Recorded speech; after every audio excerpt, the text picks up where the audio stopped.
Hi, welcome everyone.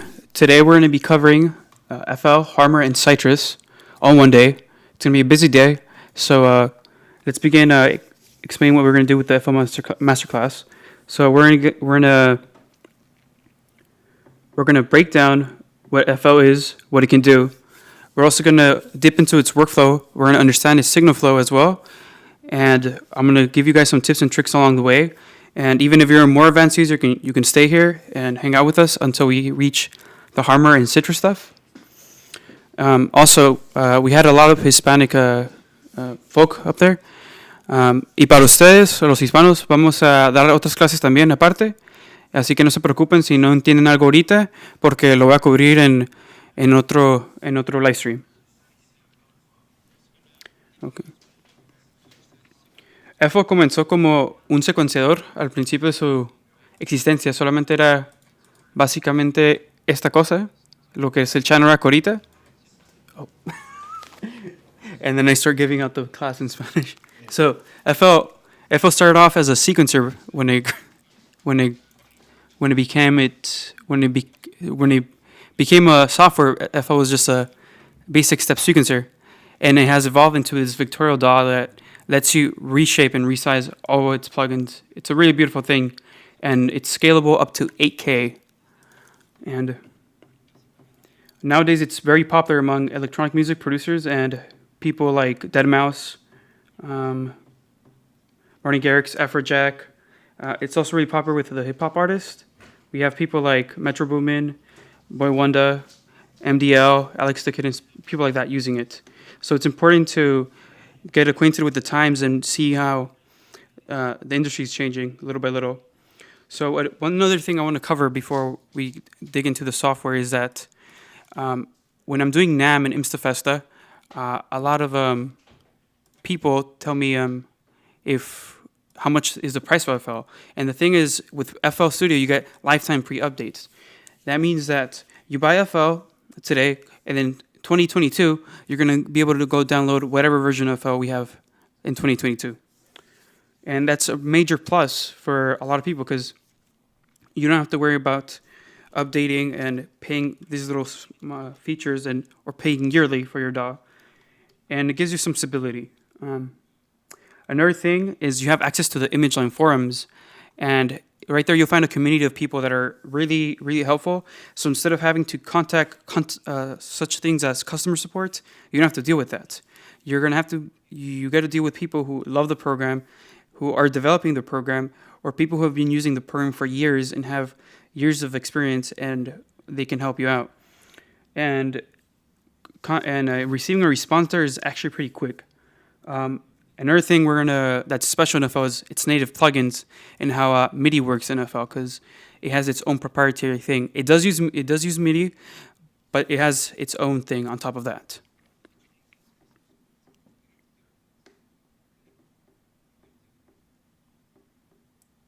Let's see. So what can you do with FL? You can multi-track record, you can audio edit and manipulate stuff. It's a VST host, you can do MIDI recording, you can compose sequence using the piano roll and playlist, and you can automate for days, which we'll get to in a second. And against unpopular belief, you can mix and master inside FL too. If you know what you're doing and you know how to read a manual, you can do it.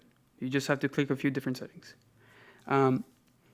There's also live performance mode, and that is, you can use that through clip triggering. And you also have multi-touch control. So there's a little knob down here in the mixer, lets you have control over multiple things at once. And FL is also a rewire client and host. Okay.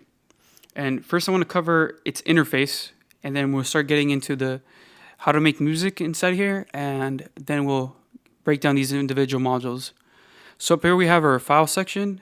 So you're going to be able to open up your projects here and such. You have our edit. So you can come back here, cut, copy, even though everybody already knows those shortcuts. You can add plugins from up here. You can also select patterns up here, and I'll explain what patterns are in a few. You can view certain things. So if you want to see the browser, you can click there. But again, it's always better to know your shortcuts. But in case you don't, it's there. And there's also the options, so your MIDI settings, audio, general settings, file, project info, and debugging, but you don't want to touch that, and about. Over here we have the toolbar, and right here we have our master out, our volume, and we also have a pitch, so this controls the pitch of everything. And we have type to keyboard, the scrolling, so if you guys were tuning in before the live stream started, I was playing a song and this thing was moving along with the song, and let's get rid of that. And there's step editing mode, so for your automations you can select this and have things snap to grid or such.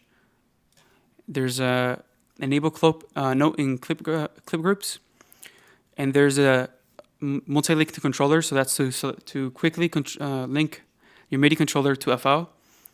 You have a metronome, your input for start playing time, and your countdown before recording. You have your overdubbing and your loop recording. Also, the song and pattern mode, because you can listen to things in a pattern or inside of the playlist. You have the play button for that, and stop and record. And under record, if you right click, it gives you options to record automation, notes, audio clips, and if you right click, it'll deselect them. Or if you right click again, it'll select them again. And you could also select the quantizing for the type of MIDI that you're recording. You have your, and that's also madeable if you'd like to. Over here we have our time meters. You have bars or minutes, and you can have the middle unit be step or beats.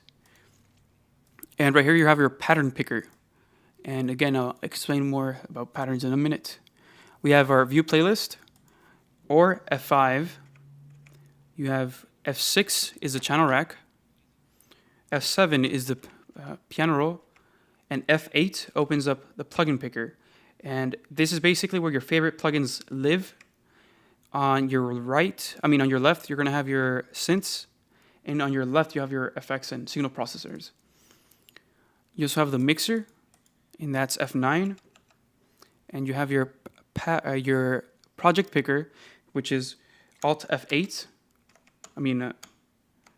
Control F8. And right here, you're going to be able to see all your patterns, your channels, and your audio clips.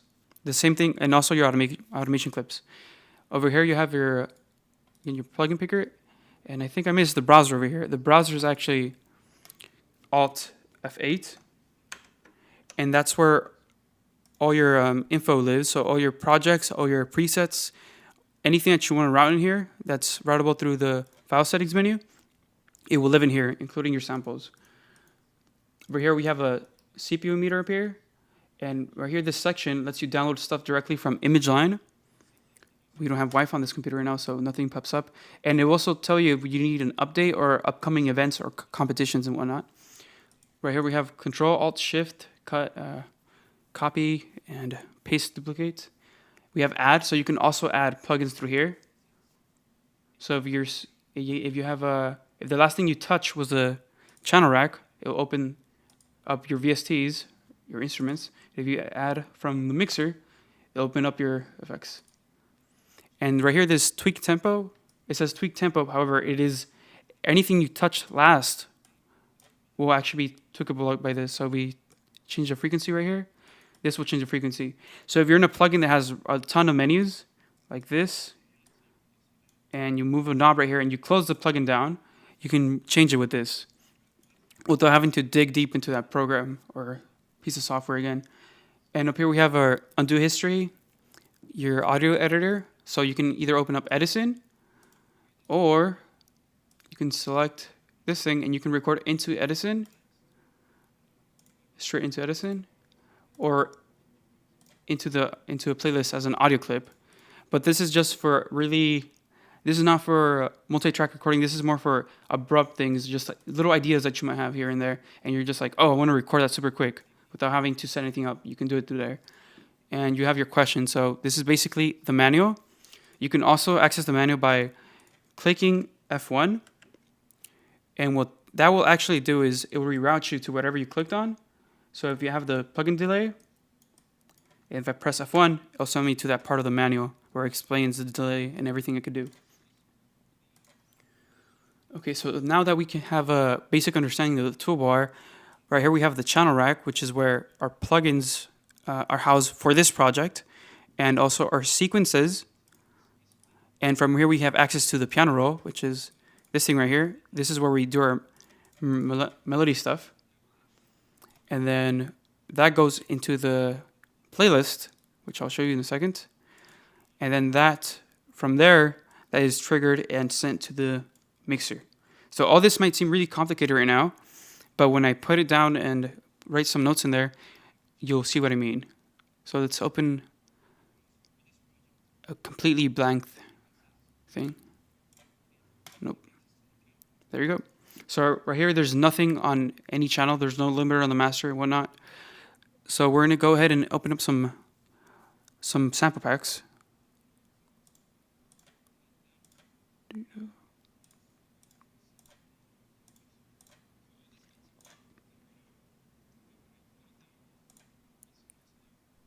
Okay, here we go.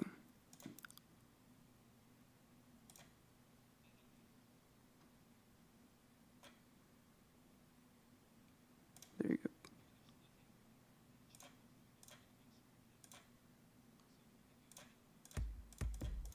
So this thing right here, the browser, lets you navigate into your samples and whatnot, and you can either click on them by left clicking, or you can sample them quickly or hear them quickly by using your arrow keys.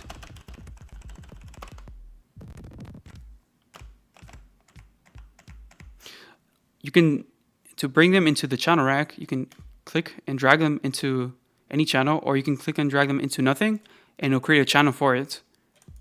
Right here, we have a sampler, which is the default thing, or you can also click and drag them into the playlist. So if you have an audio file you would like to, and you don't want to sample or do anything like that, drag it straight into here, and you don't have to worry about sampling. If you want to sample, you click and drag this into the sampler.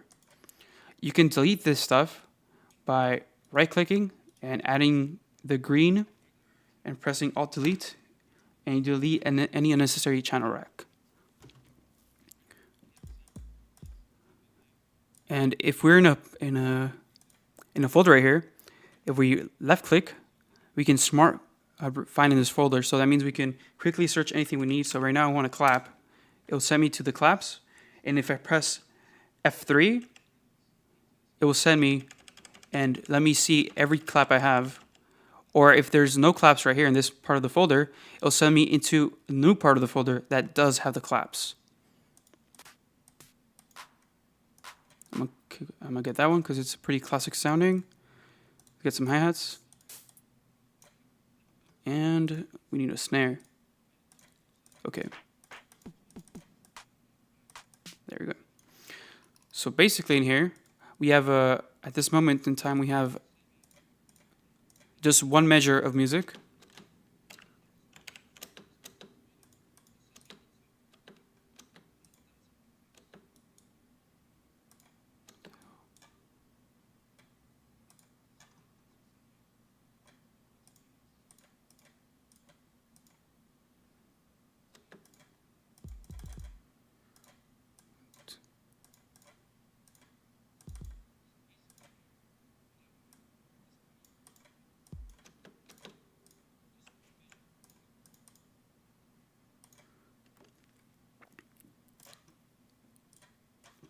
Hold on, let's try that again.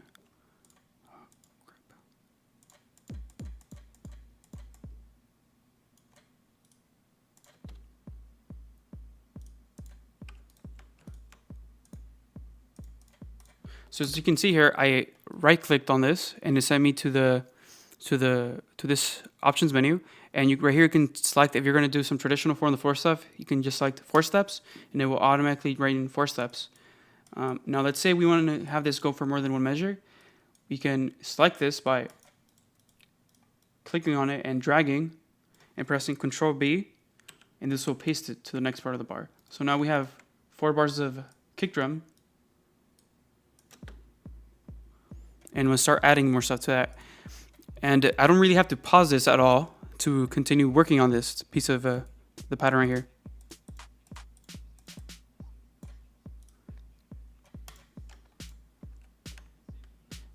So right now we have that the snare on the 1 and the 3, but we want it to go on the 2 and the 4, so we're just going to click it and drag. And it's so simple. I just press Control A and just drag. Control D to deselect.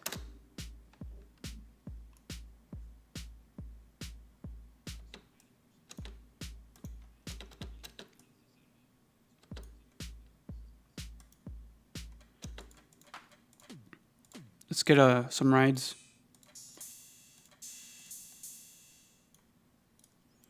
Let's put this every 4 steps, but then we're going to make it offbeat. So let's select them, Control A, and put them to the side, and press Control D to deselect. Now that sample is really long, so what I'm going to do is I'm going to select the sample channel and go on the envelopes, select the envelope, and cut it down.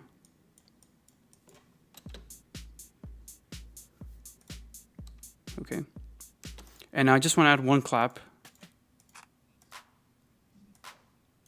and I'm gonna do this. I'm gonna copy because I want this to be exactly the same as with the snare. I'm gonna copy it,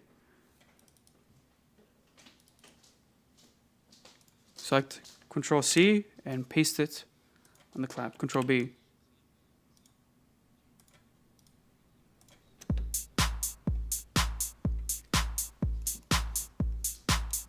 I'm gonna slow it down a little.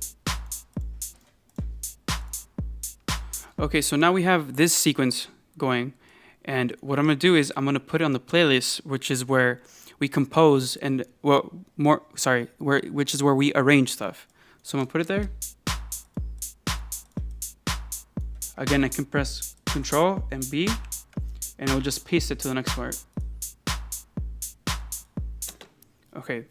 So right now we have this going, and we need to add a bass line or something. So let's go into our plugin database, and actually let's go to the plugin presets and look for a preset from a certain plugin.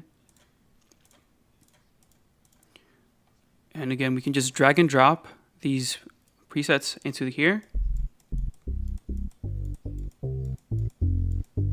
and it will load completely into this.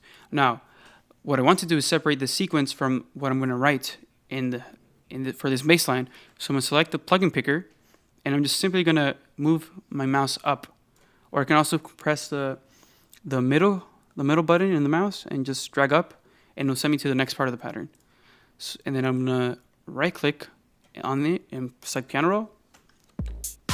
And right now I have a brand new piece of music. I can press L, so I can only listen to the bass line. But there's no fun in that, so let's remove that. And I'm gonna select this pattern and put it in the playlist, so I can hear it at the same time with the sequence going on over here. And to loop this, I'm just gonna press right click and drag.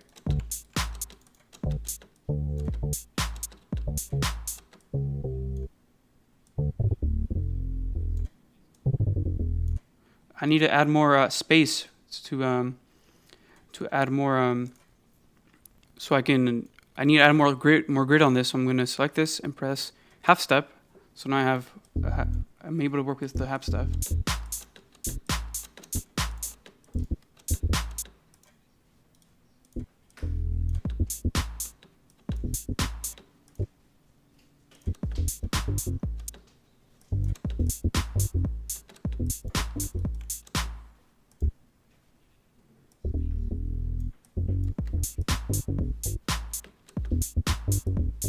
Click and drag, press Control A.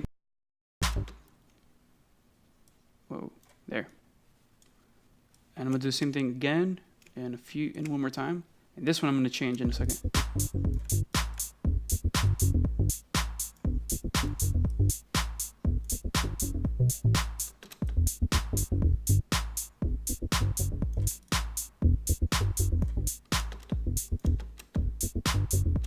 Now that note is bugging me, so I'm just going to select all these and switch them all at the same time.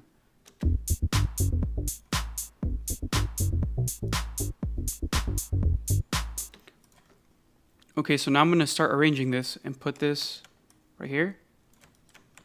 So then we can have the drum sequence for 4 bars, this for 4 bars, and then have the next one coming in 4 bars.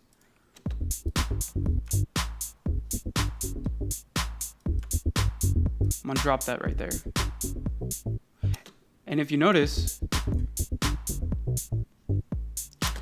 right now I just grabbed part of the pattern and removed it so that I could have space to come in here, and I didn't have to do any MIDI or anything else.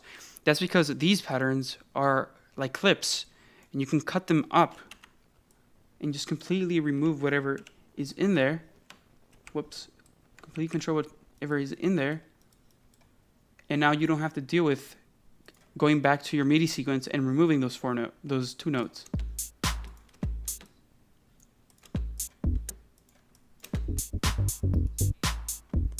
Now I'm gonna add some pads and whatnot. So let's check out what we have here.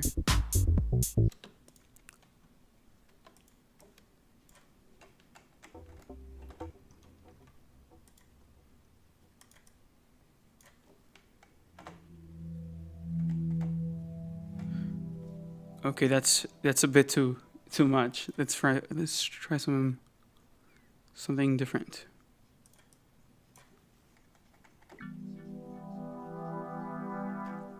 That one's cool. So what I'm gonna do is, again, I'm gonna right click and drag so I can hear the same sequences.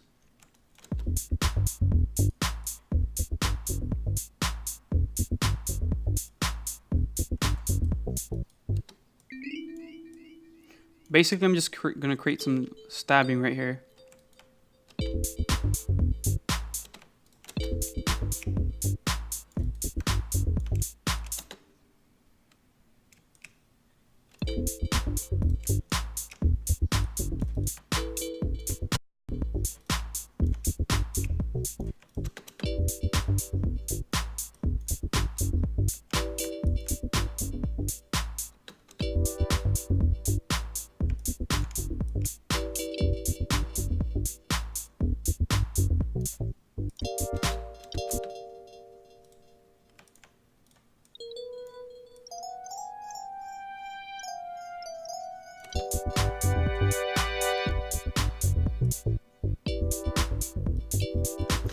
And I actually wrote that inside pattern 1. So to separate this these pads from pattern 1, what I'm going to do is I'm just going to cut it and go to pattern 3, or I can press F4 and that will send me to the brand new pattern that's completely clean. And I'm going to call this pad /stab because it's kind of stabby.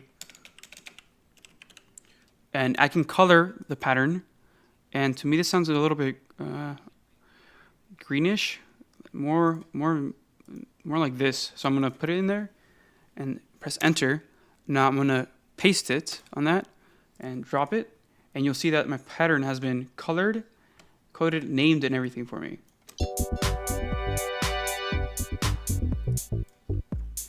Now with the playlist, you might see that this is completely boring, dull, it's green. But once you have patterns in there, what you can do is right click on this track, which this track does not matter, but I'll talk about that later. And you can press lock to content, and this will lock this pattern to this.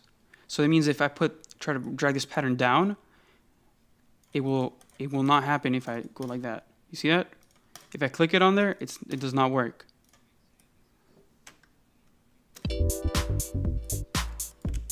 So now I'm just going to grab this and drag it right here.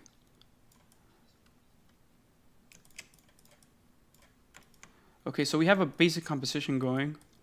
And now what I want to do is kind of try to mix this a little. And the way you do that here in FL is you send these individual channels into the mixer. And right here you can see that these are just blank, they're just inserts. So I can either send each individual sample to there, but that would not be very time efficient because I'd have to go click all of them. So I'm not going to do that. What I'm going to do is I'm going to select them all by right clicking and dragging down. And I'm going to left click on the playlist. On the mixer and press control and drag it. Now it doesn't matter how long you are, as long as you drag more than the required channels that you picked. And I'm gonna press Control L, and everything's gonna be in here now.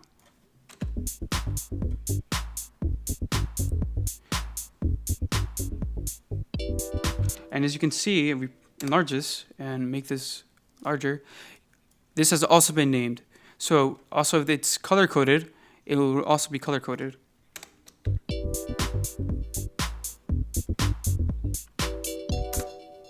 So now we kind of know how this works right here with FL, where how to set up a basic song composing.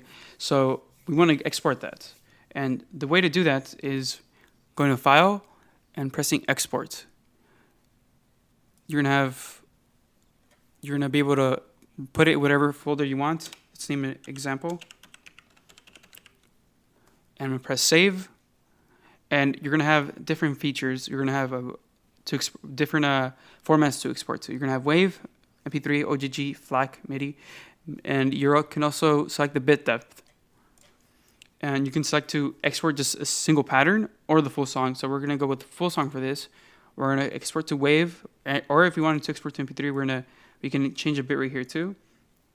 You can change the quality, so anything from 2 to 512. And there's miscellaneous, so if you want to split your mixer tracks to have tracks individually to send to someone else to mix, you can select that too. I'm going to press Start, and we have that there. All right, so now if we go back to that folder, we can grab it and drag it in here. Oh. Or we can get it from the browser. So where's the FL12? Here we go. And example.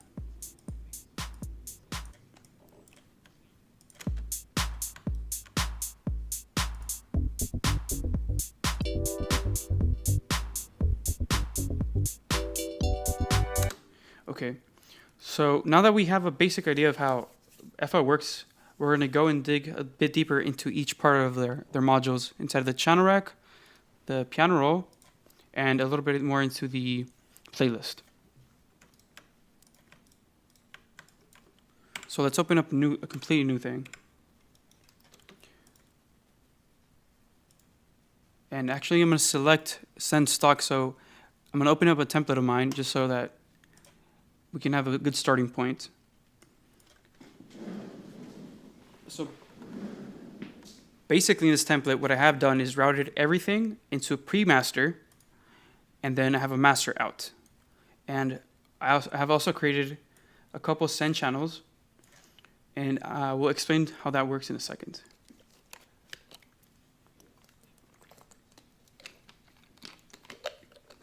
So right now what I want to do is bring a drum kit into the channel rack. I can either do that, like I showed you earlier, from the browser and bring them all individually, but I really don't want to do that because I already know what drum kit I'm going to use. So I'm going to go into my passport and bring that up. So here are the samples that I want to use. And I can just select them all and drag them into the channel rack, and boom, they're all there, named and everything. And now what I want to do is put them all straight into the mixer.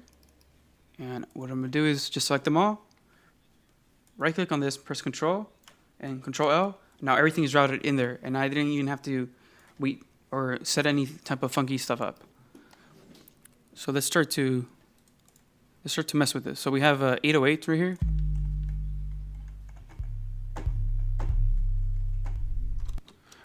Now, this is tuned to G, as the sample says.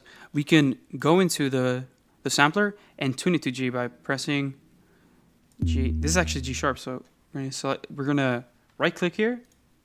We can right click to any note that it's supposed to be at. We're gonna right click there, and now this should be tuned. So we have E, D, and whatnot.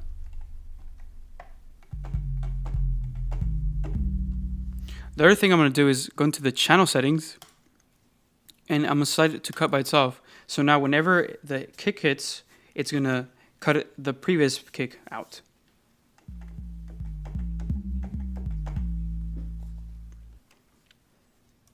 Okay, now what I'm going to start doing is I had this idea this morning to create like a melody in E with the 808. And what I'm going to do is, let me just play it on the keyboard.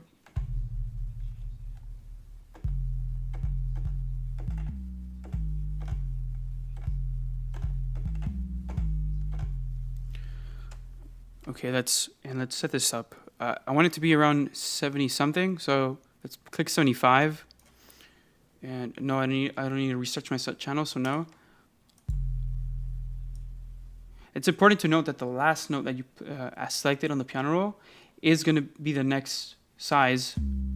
Is going to be the size of the next note you click. So let's make this short so we can have something to work with.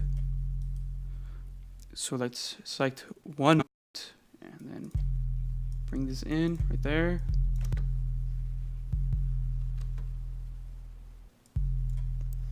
And I want this to be in fourths. So and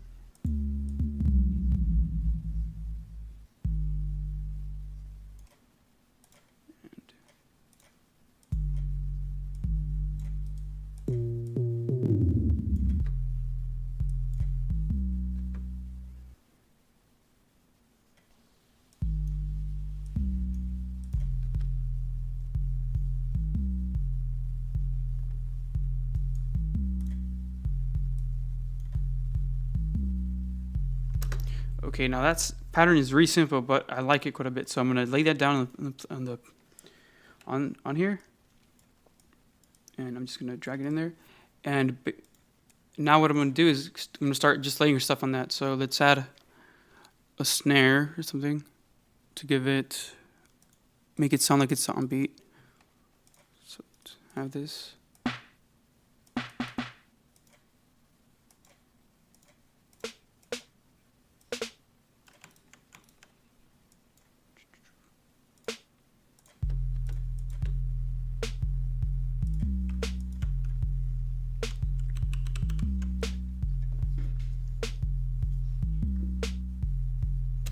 And start adding the kick drum in there. So I'm just gonna make the kick drum just hit almost the same with the 808. So I'm just gonna select this, Control C, and press F4 again to send me to a new pattern. And I'm gonna call this a kick. And I'm gonna go into the kick right here. No, not that one. That's an EDM kick. And that one should be good. And Control.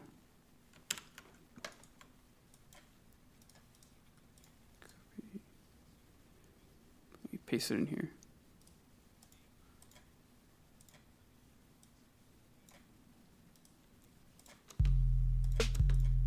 And let's lay down, Control B.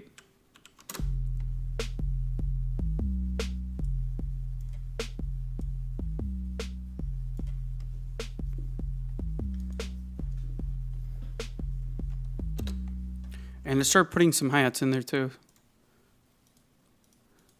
So I'm going to select the F4 again, hi-hat, enter.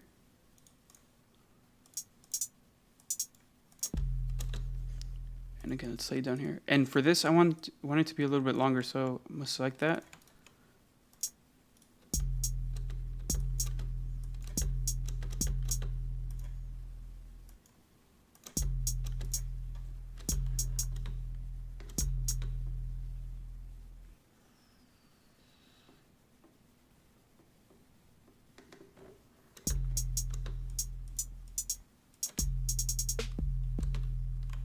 And to control more into the hat, I'm going to select the fourth step so we can have a little bit more snap at the end.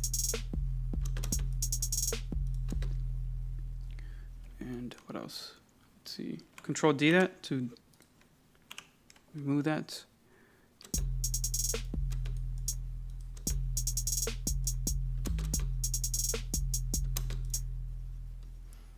And basically just copy paste that thing right here.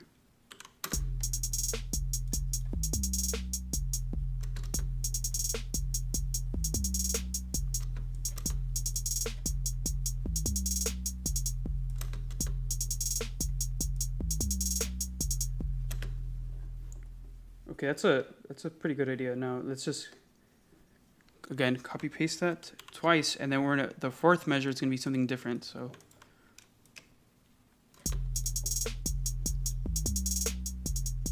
let's bring the hi-hat down because it's irritating.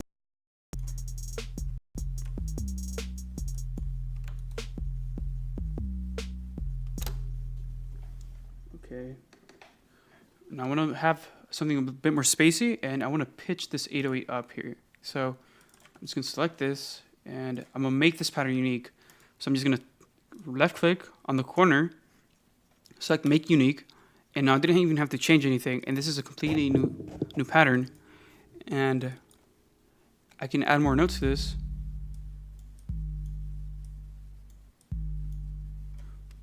And let's see how this sounds.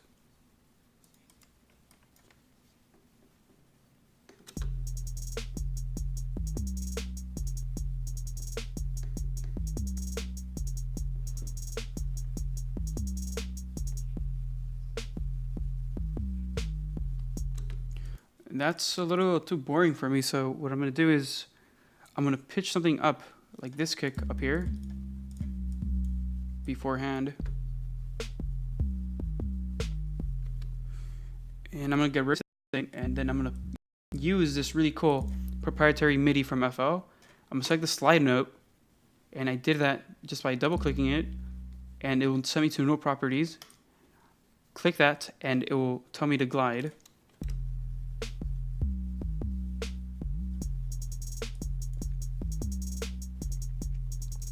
And I'm going to change this note, so let's have it be F.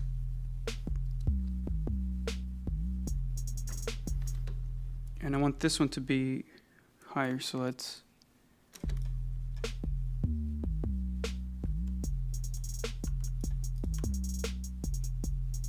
And again, I'm going to make the 8th pattern a little different, so I'm going to make it unique. And let's check it out.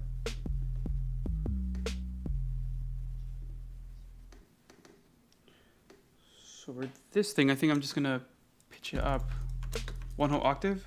Just press Control and arrow up, and it'll be 1 octave higher.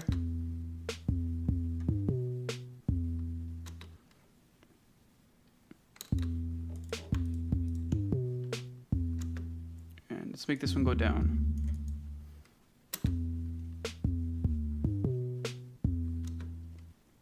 Okay, that should be good. Now we're gonna Control A, and then drag that over, Control D.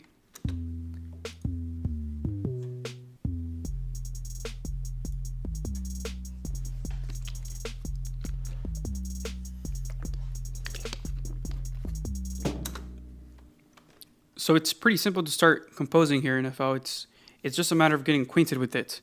Now I'm going to start composing the melody, and for that I'm just going to press Control F4. And I'm going to call it a piano because I just want a piano to go on top of this. And I'm going to go into my browser again. And I'm going to go into the packs and instruments. So these are all just stuff that's included in a file. So I'm going to go to keyboard and choose the... I'd like a grand piano right now. So grand piano. And we have loaded up direct wave. And this is just basically a sampler. Has different zones and whatnot, and this is a player but it's still fine. So let's open up that, select the piano roll, and once again we're in the piano roll. We can press enter and make any part of these modules larger.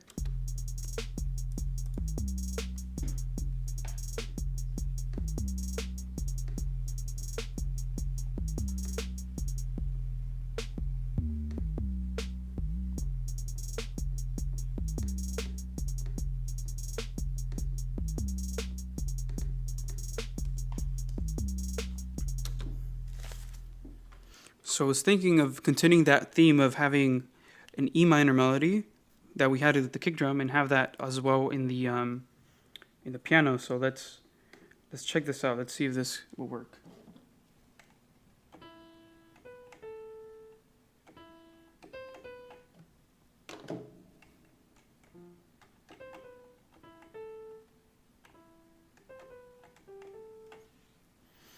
Okay, let me add some stuff here.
So let's make something that's a bit darker, just a tad bit darker than that. And what I'm gonna do is space this out and change back into half step.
And let's use that pattern we used initially.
Okay, I think I'm just gonna drag some new MIDI in here.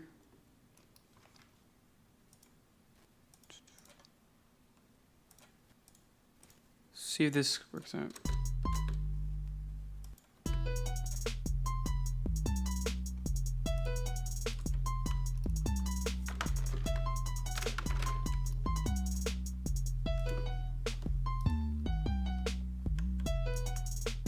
Now I'm gonna add some reverb to that piano. I'm gonna add it back to the mixer.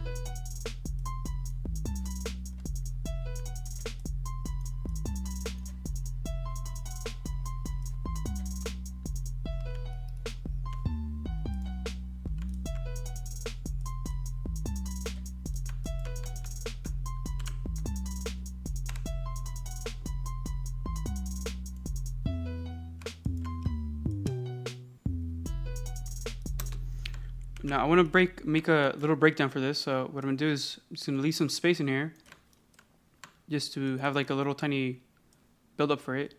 And we're gonna go ahead and use a plugin called Patcher to create some cool effects in between these little parts. So select the Patcher. I'm gonna go in to here, and what this does, it basically it's a really cool plugin that lets you route things like you would with in the analog world, because you can drag in anything you want in here. So for example, I'm going to bring in a Sytrus, and I'm going to add some reverb and some chorus effects here.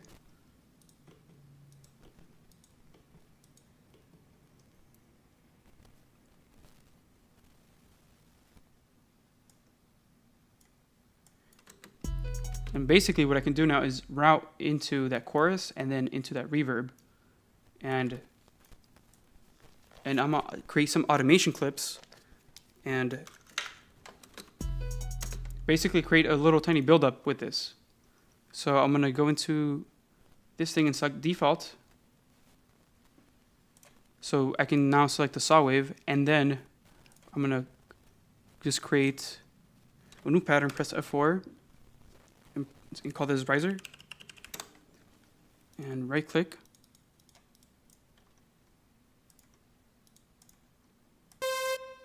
This is really loud, so let's turn it down.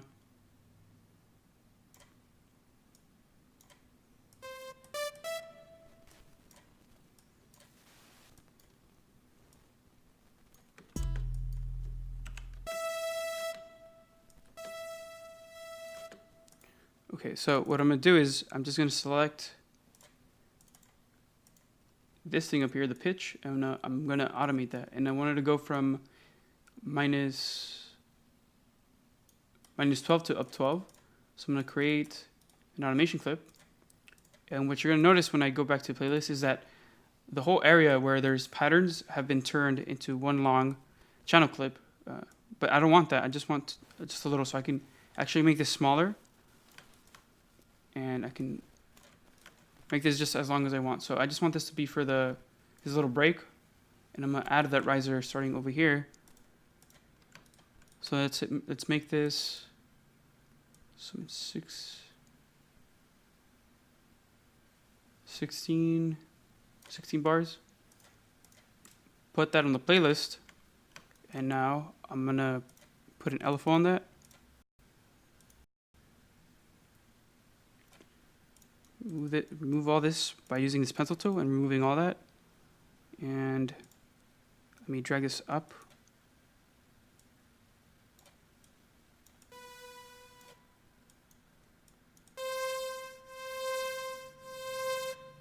And basically what I'm gonna do is I'm just gonna automate this to increase.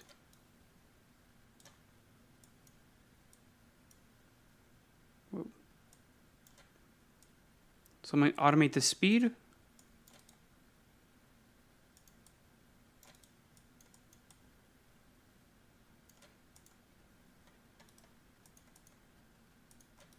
By activating this the LFO, and now that it's activated, I can select create automation clip and just mess around with it to see what I can get.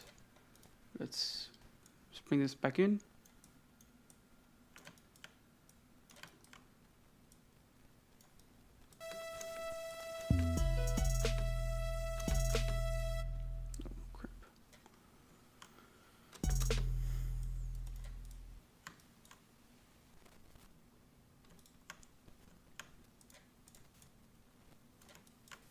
We have to select this from the beginning because it's one single MIDI note, so just drag it off the way from the beginning.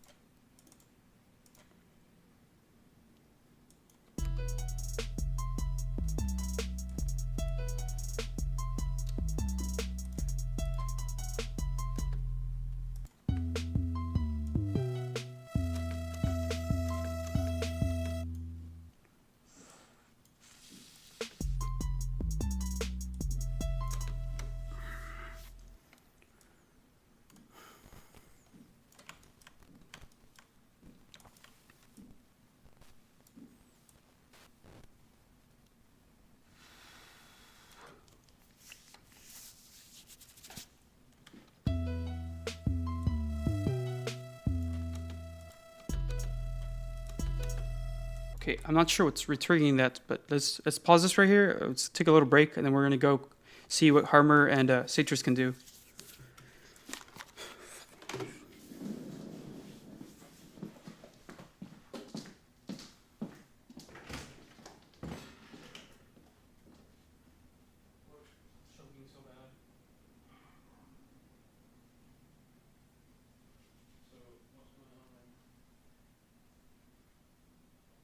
So basically it's been an hour and I haven't been able to do what I want to do, but Okay, just keep going and go into Harmor and into yeah.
Okay, so we're back on. I'm gonna cover some Harmor and some Sytrus, but first, just check out Harmor and learn about additive synthesis. So additive synthesis is the idea that you have all these little waveforms, all these sine waves that combine and become one waveform. And essentially, the idea behind additive synthesis is that if you add the right amount of that harmonic at the right level, at the right phase, you can recreate any sound you'd like to. And Harmor is great at this because actually it can do image resynthesis and audio resynthesis. So if we were to grab a sample for somewhere in here, packs, and we can drag it in here and just press C5, we get essentially that same exact sample without any issues. And the way this works is that Harmor basically tells certain harmonics to turn on and off during these little sample sections right here. So it tells them to go on and off and how much phase it should be turning on and off during the whole time. Also, if we change the pitch of things, it tells each harmonic to move in a different direction, either up and down or on and off.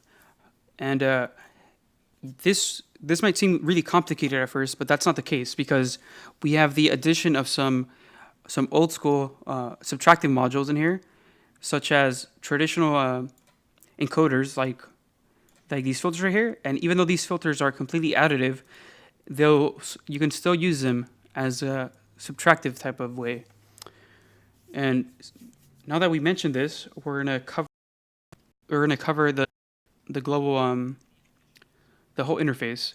So up here we have our amplitude section right here, and also our timbre section. Our timbre section lets us select a waveform. Let's redefault this.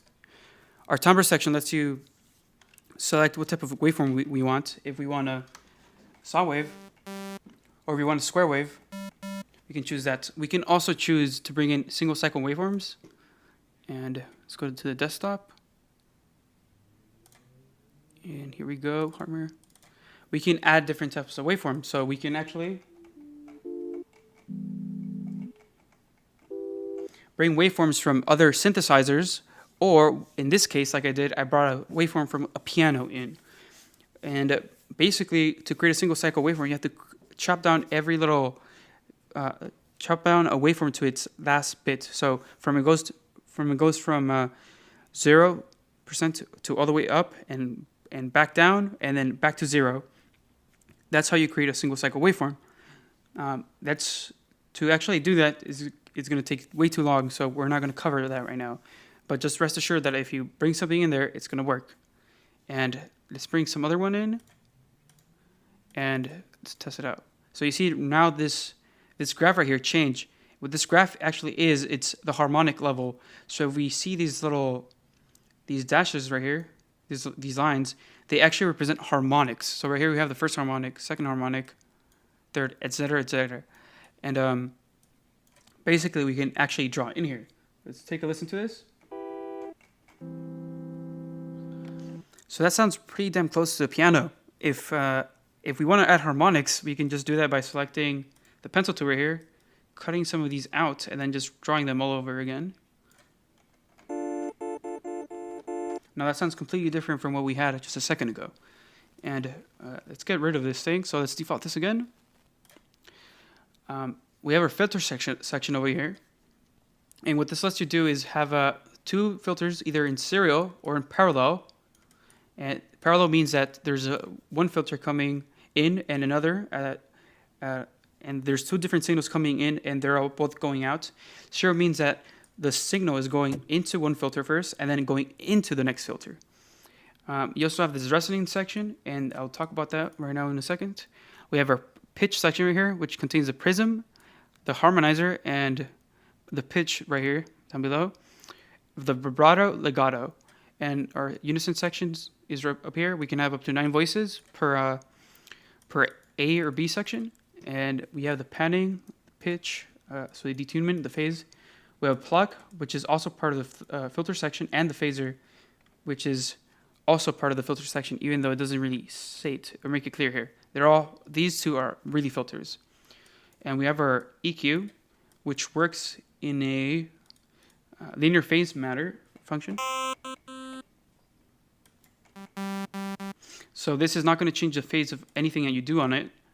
And we also have, at the end, we have these here, and these tabs actually let you see either your articulators, mappings, or your shapes that you've created for Harmor.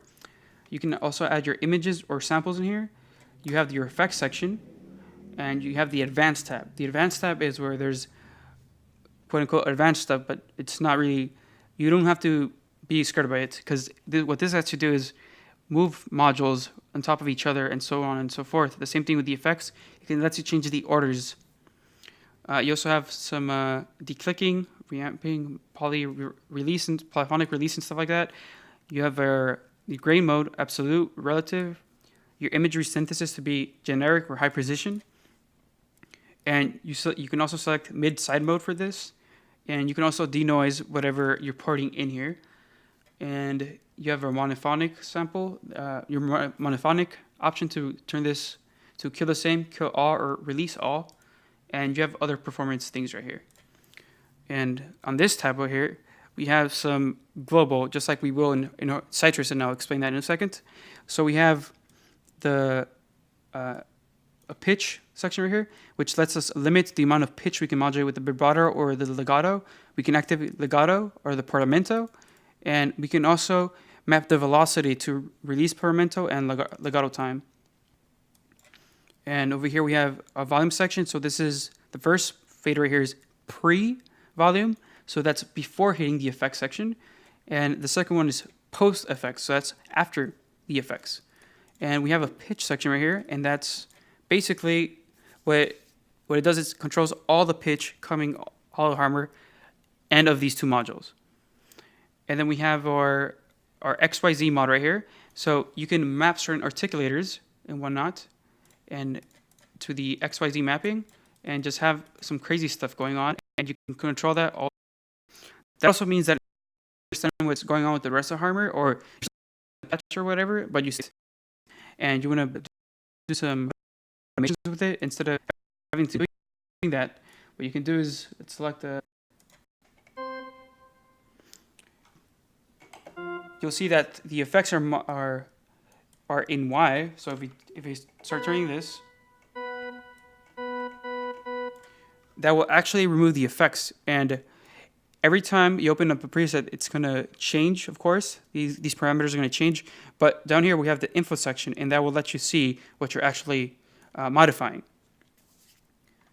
And yeah, that's about it for the global thing. And then now we're going to dig into some of the stuff that's inside of these modules. Let's begin with going back to the timbre section. So right here we have this the harmonic level, and we have A and B. And basically with A, that one sets the phase for B.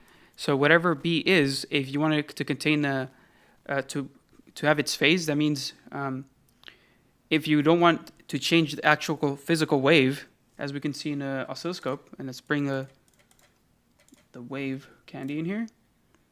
Whoa, not that. There you go. And see the oscilloscope. There we go. So right here we have a saw wave. Let's turn on the volume on this. So we have a saw wave right there, and then we have a square wave on the other side. Now, if we drag a single cycle waveform in here, what will happen is that these waveforms both have changed. However, on the B side, we haven't changed the square. However, it is harmonically still a square wave, as we can see right here in the series. However, it is not physically inside the oscilloscope square wave anymore, because the phases have been changed to that of the timbre A, which is the single cycle waveform from the piano. Let's go back to default. Right here we have our start. So this will select the what phase you're in. So you can go from 0 to 360, and you have a randomizing right here. So this basically lets you randomize the spectrum, and here's a mix between both of them. So we have full saw wave, and anything all the way to the square wave and in between. We have different types of fades here too, and they're all just, you need to set those by ear because they just depend on what you're going for. There's also a subsection. So this section lets you protect the harmonic when you're filtering it, and also it lets you also add harmonics below your saw. So that's 1 octave below the fundamental, and then we have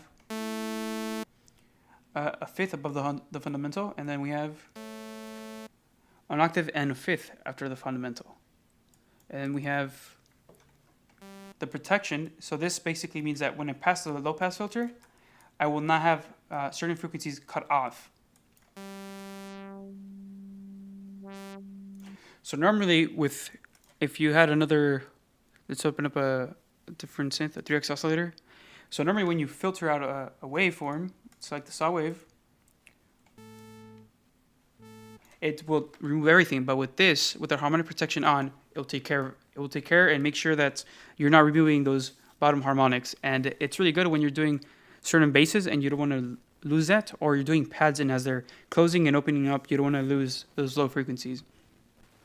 You have these this effects and volume stuff, but basically what this does is just, it's the amount of volume, volume you have before you hit the pre-fader right here, and also the effects pre-fader right there. And you can also set the amount of envelope we have, but we don't really need to mess with that too much today, so we're just gonna leave it there at default. We can also change the type of ramping we have and how it reacts to different amp envelopes and whatnot. And let's go into the filter section right here. So basically, what this does, what this section right here does, it lets you have complete control over your harmonics.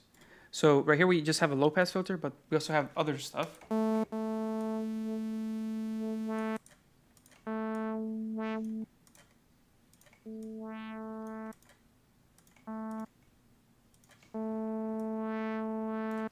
We also have the possibility to make our own custom shape. So that means that I can create whatever type of filter I desire.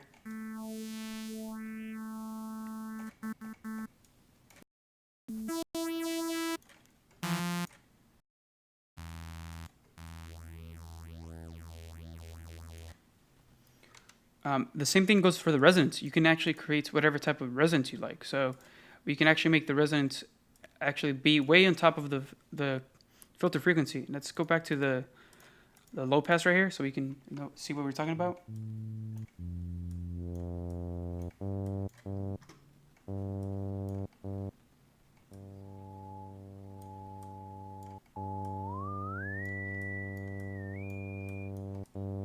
So you notice how I can actually change the offset. So wherever I want that resonance to be, I can make it go above the cutoff frequency or below it. Whatever you want, you can make that in there. So let's go back to this. Let's go to classic.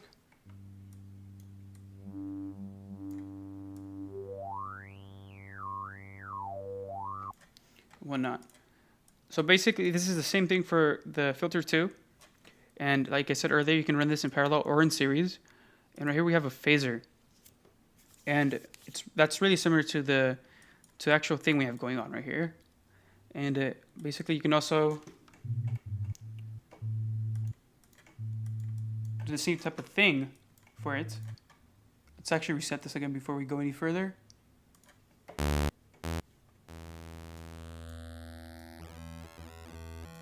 We can go in and also do our own thing.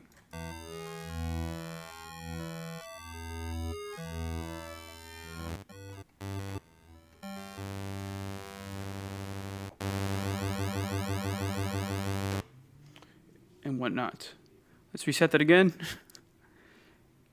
And we have this plug right here, and this plug basically lets you control the decay of harmonics really quickly. So if we go here and go to the plug shape, you will see that we can also change that.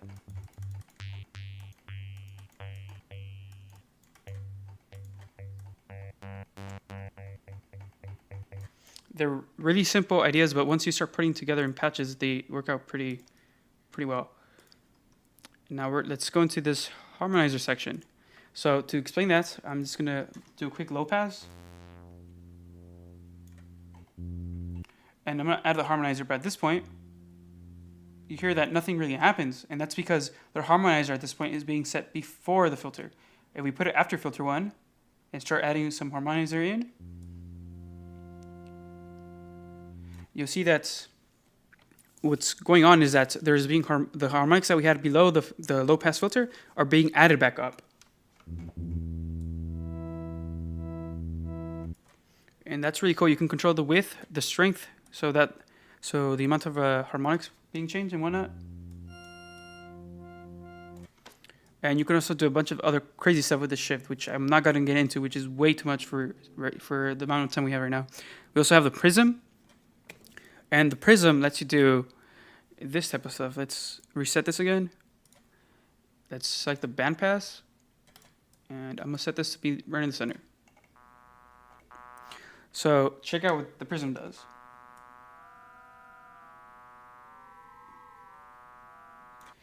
So what the Prism does is that it lets you create, reshape where the direction your harmonics are going.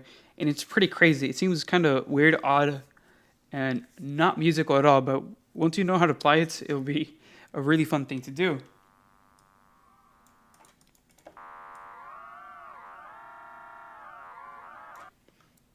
All right, and then it also has some other modes, which I'm not going to get into because, again, it's too much for today.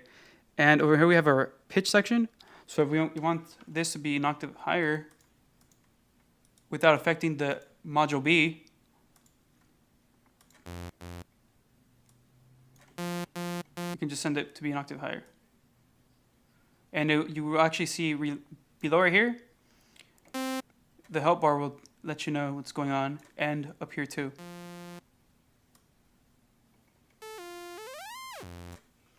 You can also detune stuff. So right here, basically, you're going to detune all the harmonics from above the fundamental to the one that's fundamental. Let's bring that back down to 0. You have your vibrato section.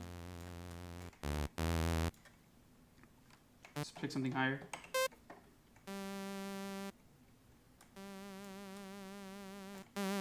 So if you want to do trap stuff or like stuff like that, you can use the vibrato and legato together.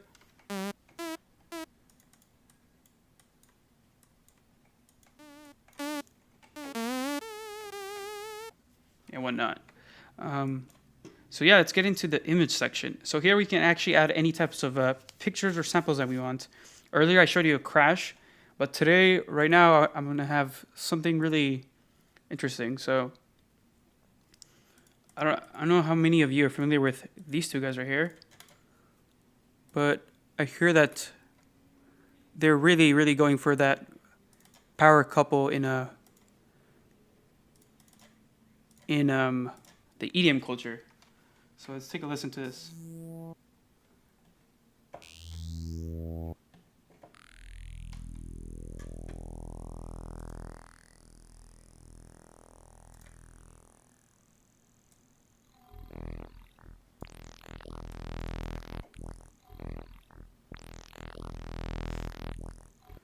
And all you guys who are into EDM know who these two are. These are deadmau5 and nonetheless Marshmallow.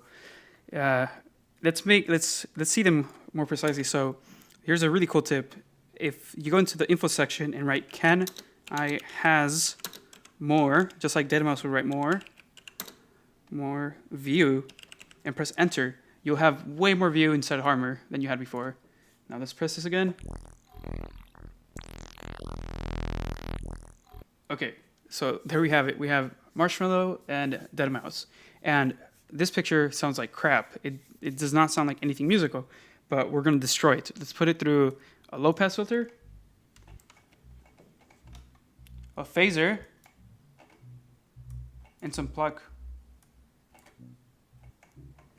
And let's go up.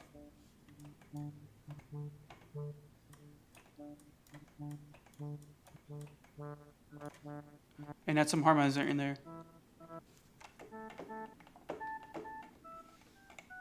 No, I can't really play the keyboard, so I'm gonna open up some MIDI, press Control M, go back into desktop and go to Harmor. And I just want the first thing.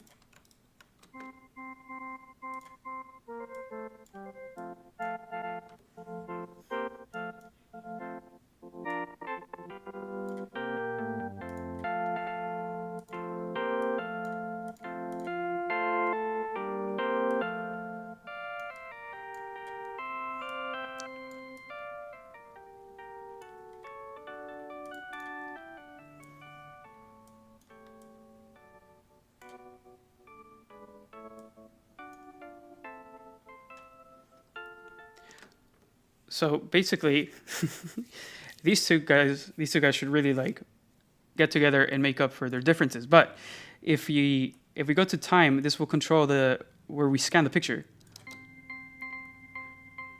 If we hear where Marshmallow is, there's way more stuff going on than where Deadmau5 is. That's because Deadmau5 has lost his mojo. Just kidding. That's because there's more harmonics that are being represented because light colors that are being brought into here represent the harmonics. And darker colors represent no harmonics in Harmor.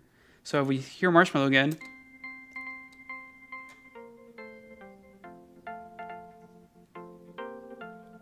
and then we hear Deadmau5,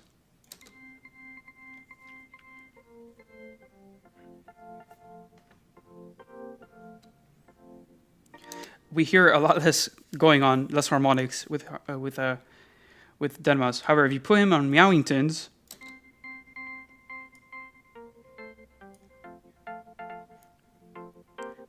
we get some harmonics back. So good for meowing tones. All right. So let's reset that real quick, and yeah, that's basically a good primer on how to use Harmor. Now we're going to go into Sytrus. So let me have a little quick break, and I'll get back to Sytrus right now.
I was reading the chat right now. We're about to do Sytrus, but I was reading the chat right now. Some Redoria said that studying waveforms, harmonic series, and sidebands will help you a lot with creation in Sytrus, and that's exactly what I'm actually about to talk to you guys about, because a lot of things with Sytrus get overlooked, and people just think it's a cool FM synth, but it can do so much more than just that.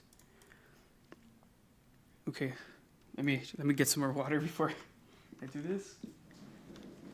Okay, I can't see it, but whatever. So basically, Sytrus has been known for being just a FM synth that can do this type of stuff.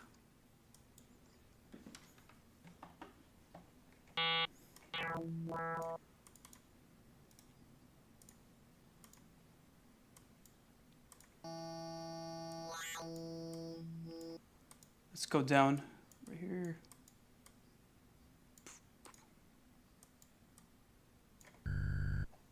Not too low.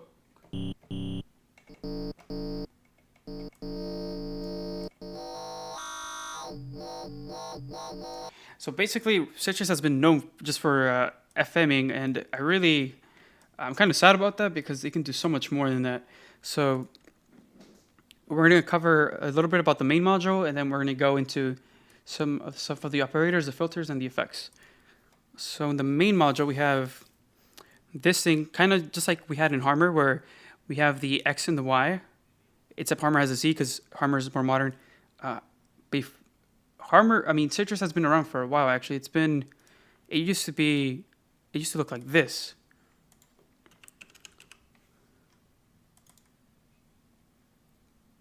There you go. It used to look like this. So it was a tiny little thing, and now it's completely restretchable. Boom. You can make it as big as you want, basically, now, because it's vectorial. So it's been around for a while, and it has this stereotype as a FM synth. But continuing with the main section, so we have the modulation right here, just like in Harmor, and you will see different presets that people have written their name and what parameter X and Y are doing. So let's take a listen.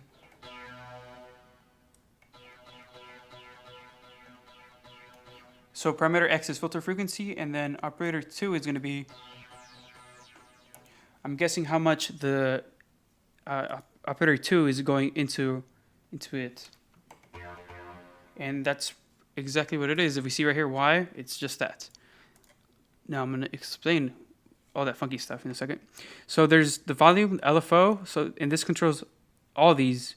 So everything has its own individual volume, but this one is the master.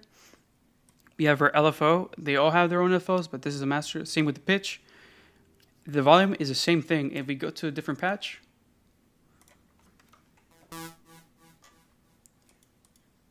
but we need a patch that has an envelope on it. So let's.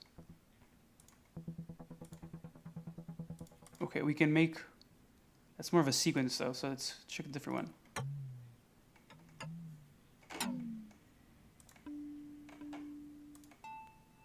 Okay, that one has some release. So what we're going to do is I'm going to increase the release a lot. Let's remove the effects. I'm going to cut that release down. So basically these are master ADSR envelopes for the whole thing. The same thing with the filter. If we route this to the filter and just give it a quick envelope, let's remove that. I don't need that. And give it some envelope on the cut.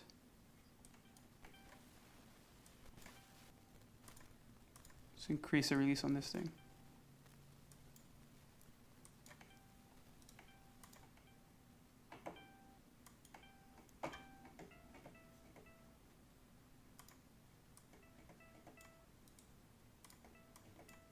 Let me just choose a different preset. Hold on.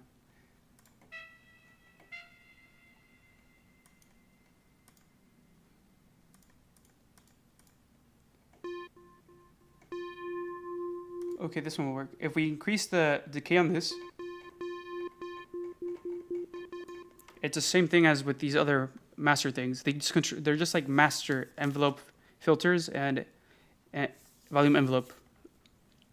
We also have a master EQ that you can either have it off on the out plus the effects, just in the out, or just on the effects themselves. And it's just a 3-band parametric EQ. It's all good. There's HQ envelopes and oversampling here. So if you're doing some stuff that requires you to really know how it sounds before you render it, just make sure you have that on. You have random mono key, global pitch selection, and you also have a center. So if you're distorting something within the fruity filter, because we have a wave shaper in there, and it becomes offsetted, you just press the center and it'll bring it back down to the center. And over here we have, we can import Yamaha DX7 presets because this supports Site6 files. You can copy a preset to another thing, and you can morph oscillators 1 through 5. You can also alter the unison type, chorus type, reverb, and you can invert your arpeggio, change your portamento limits and all that, and you can link velocity to certain things, which I think this all should be inside of this main module right here, or at least give it a little section in the back. But this thing should be, I think, should be changed a little. There's also your signal flow chart right here, which I advise you guys to study if you want to get really familiar with this. And you have the option to take the keyboard on and off, and you can scroll freely through it. Now we're going to talk about the operators. So basically, inside FM synthesizers, instead of having oscillators, you have operators. And what these let you do is actually carry out the FM. And it's, oh, we have a phone call. And instead of being just single oscillators, what we have here is shapers, tension knobs, skewing, and adding other effects, and removing harmonics too, and adding noise if you desire noise in your presets. So all these things work individually from each other. So each of them have a volume envelope and such. So let's get a square wave. Let's make it pluggy.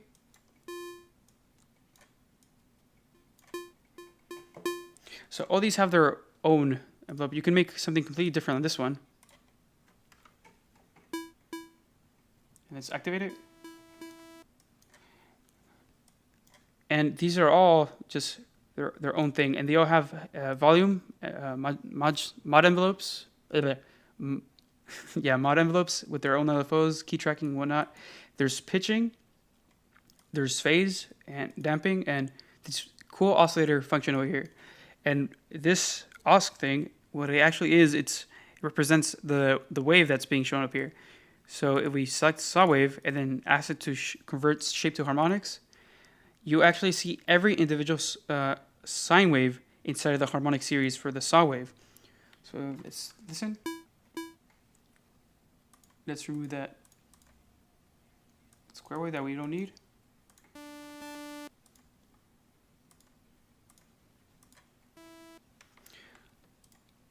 So we can actually take off some of these over here too, if we desire.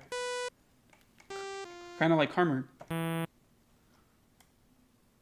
And we could also change the phase of them to, again, take away that actual sawtooth form in the oscilloscope that the sawtooth wave has. And this is just really simple stuff, but you could, once you start adding things up to each other, FMing stuff for each other, you'll really get some really nasty stuff. Let's make this default again. And we have a filter section. In this section right here lets you have the same, just the same. We have the volume, the cutoff frequency envelopes, LFOs on that too. You also have a bunch of modulators and whatnot. And you have unison. And this unison thing right here, it lets you have a different effect on each unison voice that we have in the unisono section over here. That means that if we have 9 voices being put out against each other in the filter, we can tell them to go certain ways. So let's change this to the low pass.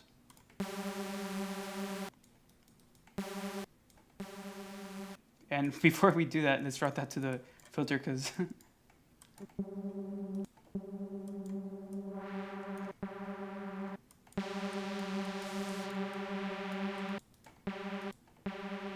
So instead of having just the one filter, we actually have 9 of them, which is pretty crazy. So remove that. And we have 3 of these filters, and to chain them one to each other, you press next, you increase next, and then now you can go and give it an out, and I'll get to the matrix in a second. And we have 3 of these filters, and they all have a wave shaper at the end, so you can distort things. Let's go back to filter 1.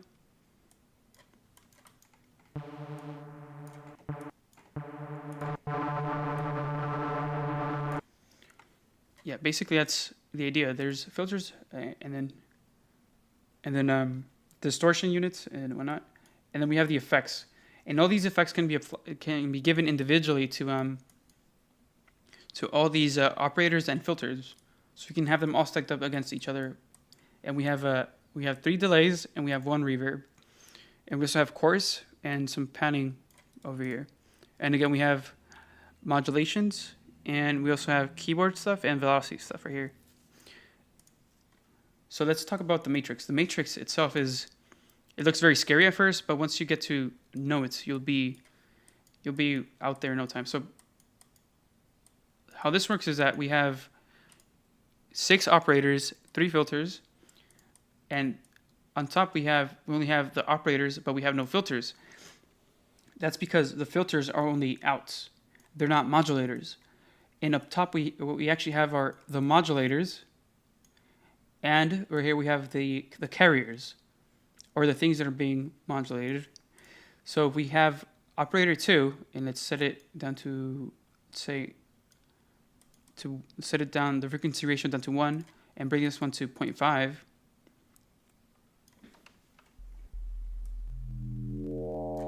Basically, operator 2 now is modulating operator 1.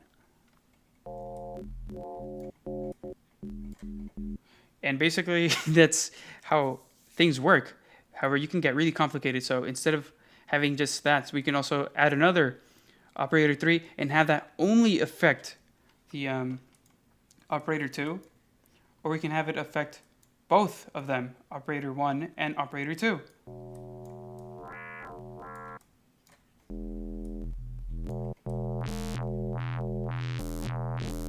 That actually sounds pretty cool, but let's default that again.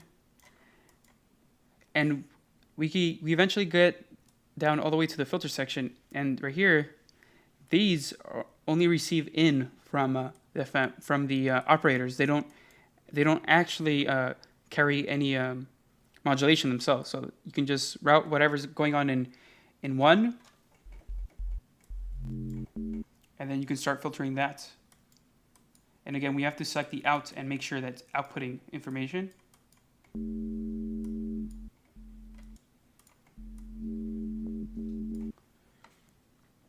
It's not that complicated really. And on the back end, we have an ARM feature to add ring modulation.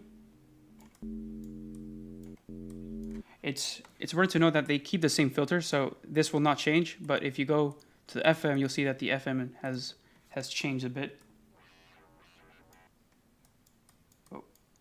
Select RM over here.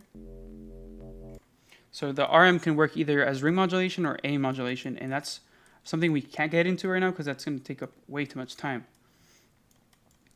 But basically, this is how Sytrus has been working. However, we're going to use it for something that is not really what people don't traditionally use it for, and that's to create these subtractive synthesizer type of sounds, which with Sytrus is great at, because, like I said earlier, we have 6 unique operators by themselves. That means we can have around 54 voices going on with just one note, I believe, if I have the math correctly. Yeah, we can have 54 actually, 54. But let's take a listen.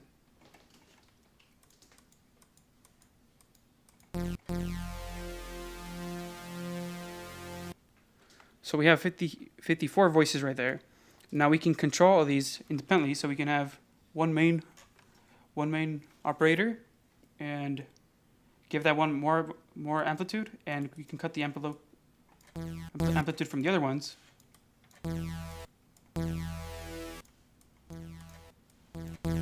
And I'm gonna go back and put these, bring the pitch back up on operator 2.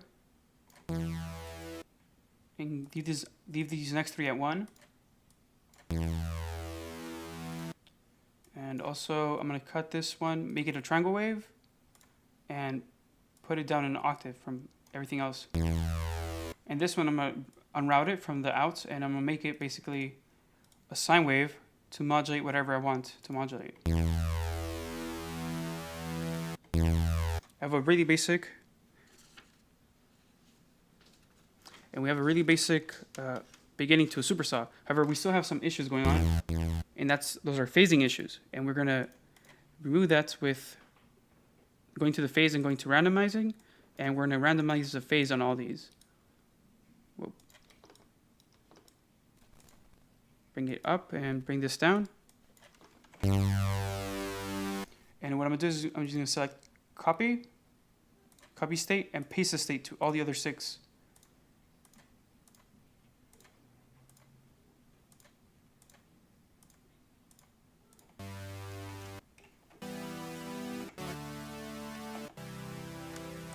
And we haven't even touched any of the envelopes, so we're gonna go ahead and do that.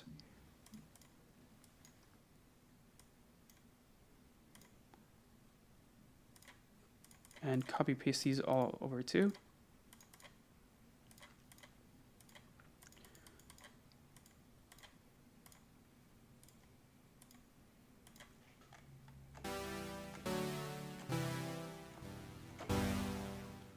And I'm gonna add more detune to this.